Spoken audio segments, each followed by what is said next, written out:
Alrighty, ladies, or not ladies, gentlemen. My name is Alex Argueta, and this is Steven. Adrian. Vidale. And today we're presenting Hip Hop Beyond Beats and Rhymes. And the documentary, it explains how hip hop culture has affected society and America, and how it's become somewhere has become a very toxic place, and a place where you have to hide behind a mask and pretend you're somebody else. You play the trailer.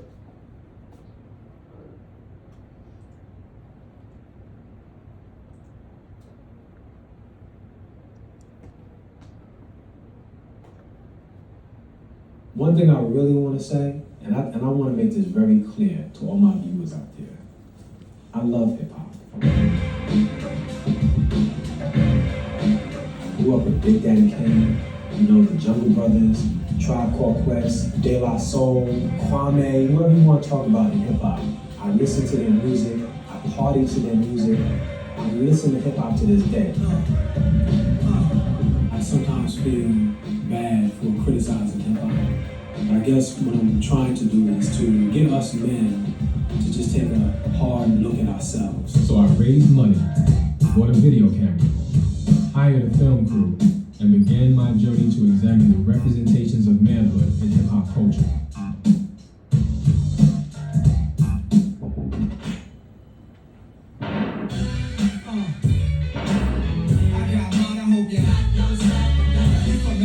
Some of the young people in hip hop are focusing in on the very deployment of the gun as the paraphernalia of masculinity, as the very symbol of what it means to be a real man. Violent masculinity is at the heart of American identity. If you're a young man growing up in this culture, and the culture is telling you that being a man means being powerful, being dominant, being in control, having the respect of your peers, but you don't have a lot of real power, well, one thing that you do have access to is your body and your ability to present yourself physically as somebody who's worthy of respect. And I think that's one of the things that accounts for a lot of the hyper-masculine posturing by a lot of young men of color, and a lot of working class white guys as well. You talk about killing brothers like it ain't nothing.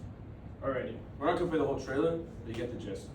Hip hop has become a place where all you talk about is how you kill people, you bang a lot of people, like have sex a lot and just punch people a lot. And we have to start from the beginning. Byron Hurt, this man right over here, he was a quarterback in high school. So it's not like he was somebody who didn't talk to anyone and never listened to hip hop and always never liked it. He was someone who enjoyed it. He partied, before games, he says in the documentary, he would listen to hip hop to get him hyped up. And he discovered there's three things that every hip hop artist has in common. They all talk about money, they talk about the cars, and they talk about ladies and how they devalue the women, and how they say that, they got 10 hoes and they got 50 bands or whatever they say. I'm not even that much into hip hop, but you understand. There's always, you think of a hip hop artist and you have a stereotype that usually follows these three. Yeah. So Hurt recognized this, and he said to himself, this is bad, because not only is this imagery disgusting and really unrealistic, it's affecting everybody sitting in this room, everybody sitting outside this room. People our age, younger than us, listen to hip hop and they think the world is just, you gotta be a gangbanger and you have to make 50,000 by the age of 20 or else you're a loser, and you have to go to jail and you have to rob cars and you have to have sex with 100 women or else you're a loser. So Hurt saw this and he says this is a real issue and it's affecting men. It's affecting all of us. So what did he do? He went across the United States and started presenting, and he started spreading his message around. And that's when he filmed this documentary.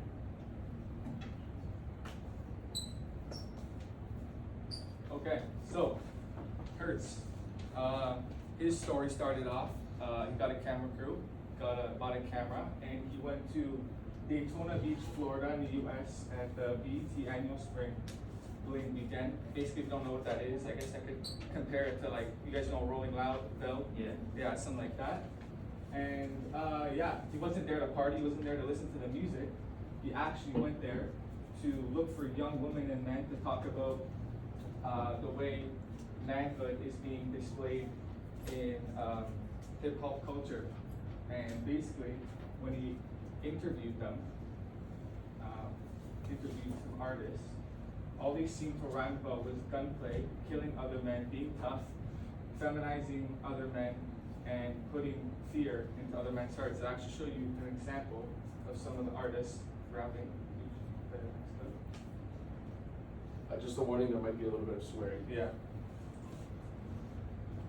When it's time to go to war, I come equipped with the gauge and the tech and fake flesh like a syphilis plague. In case a Nicolas Cage wanna take it for granted, try to face off, you took it off the face of the planet. Look, prick, you ain't never bust a nine before. You dicks turning them pussies when it's time for war. When the shells hit they body, I show them who that bastard be. Ask my down ass niggas when you blast for me. Keep talking about your guns, how you kill dudes for practice, lying. Only thing you ever popped was aspirin. Okay, so I don't know about you, but one of the main things I heard them talk about or rap about was guns. And actually, in this documentary, it features actually someone who we've been studying before, Eric Dyson. He's the professor, obviously, at the University of Pennsylvania. Listened to his month debate a couple of weeks back. Glad you guys remember. And so yeah, basically, he put it perfectly when he said that in the history of America, in the American social imagination, the violent man using the gun to defend his family has become the suitable metaphor for the notion of manhood. And obviously, but now the gun, pointing the gun has become the symbol of what it means to be a real man. He also said that there's two components of masculinity for the people that live and breathe with hip hop. One, which is not so significant, is actually the verbal ability. But the second one, which is more significant, is the one's ability to negotiate violence. So basically, it's not so much that they're talking and rhyming about shooting other people. It's that it's the ability to survive. What I mean by that, you guys know 50 Cent? Right? Obviously, he made a music video called Many Men, and in this music video, he talked about how he survived 9 bullet wounds. And you know, these people, they resonate that because it's something that they go through on a daily basis. And also, Dyson also said that when the political economy of the ghetto becomes so filled with arguments through the barrel of a gun, that the gun has actually become the outlet for the aggression and rage that these black men feel. So it's not so much shooting people, but it's actually being able to survive it and resonating with people like 50 Cent. So what does it mean to be a pimp / player? So like this Steve was saying, 50 Cent does not only have one girl. Pimps have 5, 6, 7 of them. They just rotate every other week. They change. So it's having lots of intercourse with women. So like I said, 50 Cent, Tupac, Biggie, they did not have one girl. They had 5, 6, 7, 8, 9, 10 even sometimes. So they scout prostitutes for like their business. So like they hustle. So they got to scout. They bring in money. They take some from the prostitutes. So it's not right. They find clients. So as they're scouting for women, they find people who would like buy these women so they can get the money from them. So they gotta be controlling of both men and women. 50 Cent, Tupac, they weren't weak people. They were very controlling and they were hustlers. So they weren't standing in the corners. They were in the middle of the club talking, renting things. They can't be weak. They gotta always act tough. You can't be weak. Acting tough is not a pimp. You gotta be always tough. You always gotta be holding a gun. You always gotta be strong. And you gotta be loud. You gotta be swearing. You gotta be really cool. Even if it's fake, even if it's all an act, you gotta be cool, you gotta swear, you gotta be loud. And so the American pimp. So like an athlete, listen to rap, and once again have many sexual intercourses as quickly as possible. You're not following these standards. You're like becoming this weak, pussy, and sometimes even a fag. You know it's wrong. So lyrics. When Hurt interviewed people on the streets, they told them to freestyle. All I listened to was guns, banging women, and protecting the homeboys. So like, always want to be a pimp. They all want to be a pimp. Money, drugs, defending the homeboys. Having sexual intercourse with women, and being a pimp. These lyrics and people, this is what they talk about when they freestyle. This is how they try to act. Everyone wants to be a pimp. No one wants to be the loser sitting in a corner. Everyone wants to have girls. They want to have money. They want to have cars. So they want to be strong, can't be weak. Listen to music. People are not hearing the actual message. We're just bobbing our heads to the lyrics, and not the lyrics, the sound, because the sound's catchy. It's good. So when people are distracted, when people dissect the lyrics, they went against it because it's vulgar against women, vulgar against everyone. Calling people a faggot is not right. Like, for being weak, it's not. It's a faggot. You're just not a pimp. You don't have to be a pimp to be a man. So like when people dissect the lyrics, everything started to change, and the lyrics started to get better.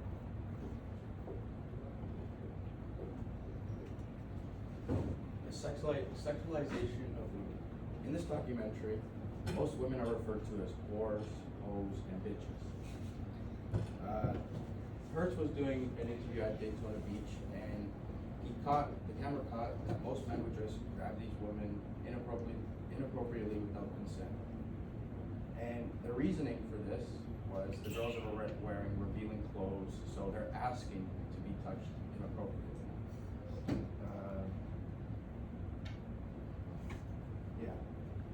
Which in this case we know isn't right. Just because you're wearing revealing clothes doesn't mean that these women are asking to be touched.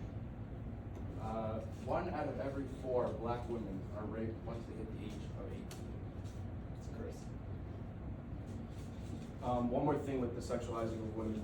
Nowadays, you look at music videos and anywhere in the media, and you see how women are always in bikinis, and there's always a bunch of them, and there's spraying champagne on them, or they're doing disgusting things around them.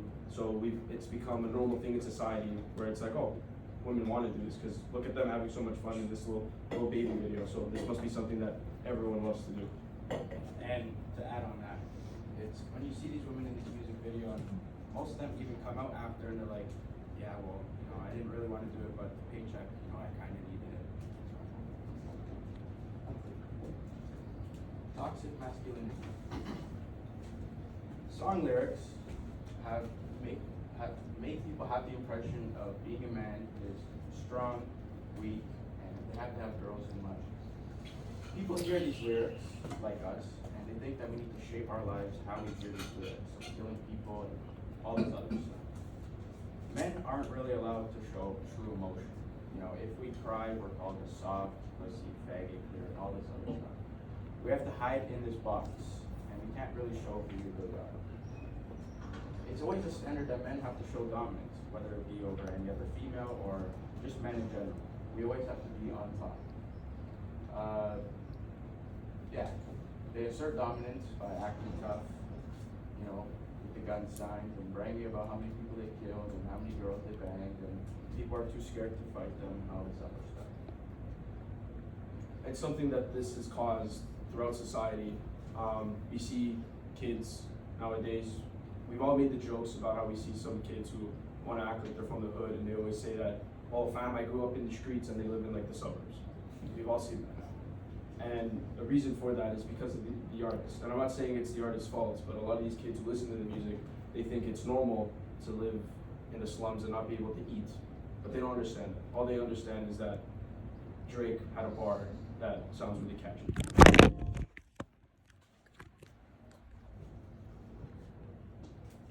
Issues in the documentary. So one of the issues in this documentary is how when they were all asked to rap, and you saw on the beat, that the only thing that they can recall was again guns, drugs, and talking about women in vulgar ways. And also how media creates like a norm for men that they have to act in, and if they act outside of this norm, then they're gonna be labeled as soft or not manly, and they can't really be seen as showing emotions in front of society. And also how women are often overly sexualized and they may be harassed and inappropriately touched. And the extreme amount of gun violence in areas, poverty areas like slums. And then a statistic from the documentary was that 49% of shootings happen to black men from the ages of 15 to 24. So how does this relate to media? So music videos and music in general are pretty easy to find because YouTube and find anything that you want. And a large audience of these rap videos are mostly teenagers and young people. And these young people can be easily manipulated or brainwashed.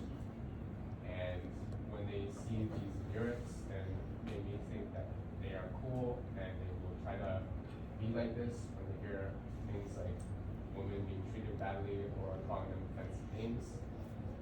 And when they see people talking about drug abuse and violence, as well as the rappers showcasing all the guns in their music videos, then they also think that that is cool and they want to be like that and they want to be tough.